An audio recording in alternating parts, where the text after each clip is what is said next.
In a peaceful village surrounded by rolling green hills and tall trees, there lived a young sculptor named Arjun. He was not rich, nor was he famous. He lived in a small cottage at the edge of the village and spent his days carving simple stone utensils, decorations, and household items for the local people. The work helped him survive, but it was never his true dream. Deep inside his heart, Arjun wished for something greater. He dreamed of creating a masterpiece so beautiful that people would admire it for generations. Every evening, after finishing his work, he would sit outside his home and imagine the day when his talent would finally be recognized. One morning, an important visitor arrived at his door. It was the village priest. The villagers had recently completed a magnificent temple. The walls were decorated, the entrance was finished, and the sacred hall was ready. Yet one important thing was still missing: a statue worthy of the temple. The priest looked at Arjun and said, "We have heard many good things about your skill. Would you be willing to create a statue for our temple?" For a moment, Arjun could hardly believe what he had heard. His eyes sparkled with excitement. This was the opportunity he had been waiting for all his life. Without hesitation, he replied, "It would be an honor. Please give me some time to find the perfect stone. I promise I will create something worthy of the temple." The priest smiled and wished him good luck. The very next morning, before sunrise, Arjun packed his hammer, chisel, rope, and other tools into a bag. Determined to find the finest stone, he began his journey into the forest, beyond the hills. For hours, he searched carefully.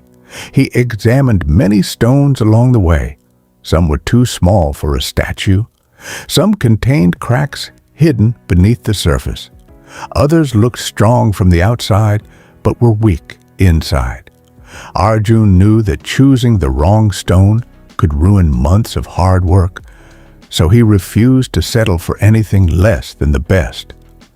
As the sun climbed higher into the sky, he wandered deeper into the forest. Eventually, he arrived beneath a huge banyan tree whose branches stretched in every direction. There, partly hidden beneath fallen leaves, lay a large white stone. Arjun brushed away the dirt and carefully inspected it. He tapped the stone gently with his tool and listened to the sound it produced. A smile slowly appeared on his face. "This is excellent," he whispered. "The stone is strong, solid, and pure. A magnificent statue could be hidden inside it." Filled with hope, he positioned his chisel against the stone and struck it lightly with his hammer. To his astonishment, a frightened voice suddenly cried out, "Please stop! Don't hit me! It hurts!" Arjun jumped back in surprise and looked around. There was no one nearby. The voice had come from the stone itself. Trying to remain calm, he said, "Do not be afraid. I am not trying to destroy you. I see great potential within you. I want to shape you into a beautiful statue that people will admire and respect. The process may be painful, but the pain will only be temporary." But the stone immediately replied, "No, I don't want to suffer. Leave me alone. I am happy the way I am." Arjun tried to explain again, but the stone refused to listen. Finally, he sighed and lowered his tools. "A stone that refuses to change can never become something greater," he said quietly. With disappointment in his heart, he left the white stone behind and continued his search through the forest. After leaving the white stone behind, Arjun continued walking through the forest.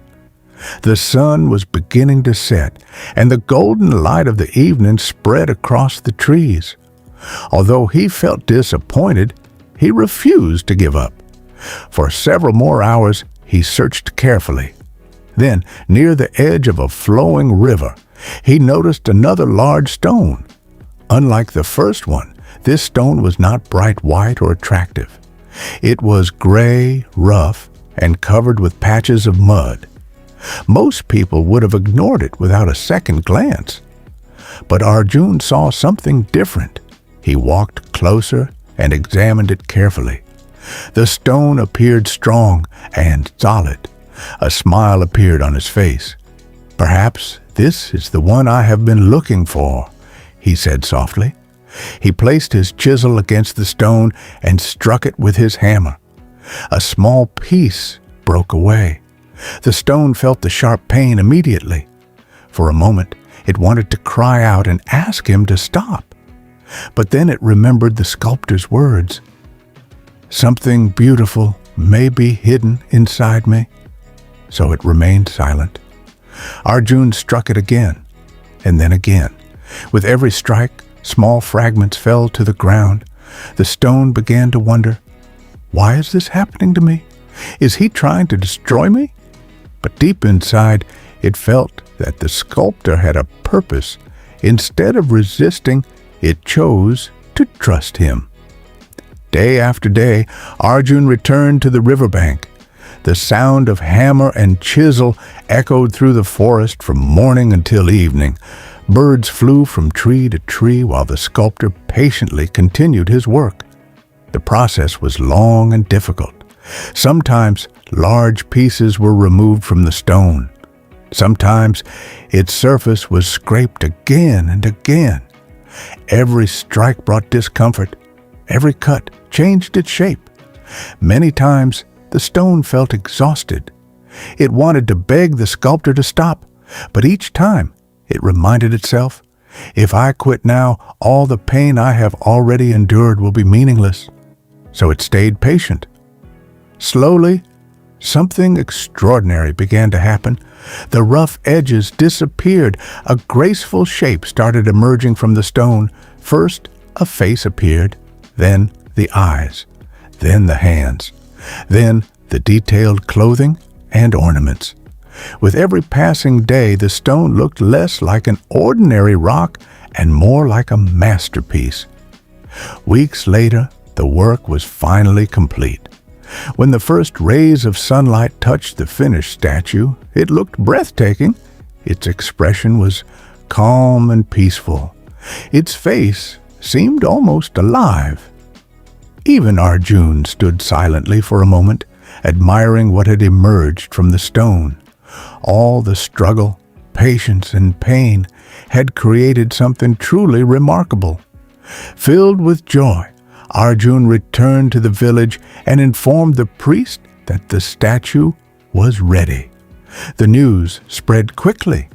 The next morning, villagers gathered with decorated carts, colorful flowers, drums, and musical instruments. Excitement filled the air. Together they traveled into the forest to see the statue. The moment they laid eyes on it, they were amazed. No one had expected something so beautiful. The villagers covered the statue with flowers and carefully placed it on a decorated cart. As drums played and people celebrated, they proudly carried the statue toward the village.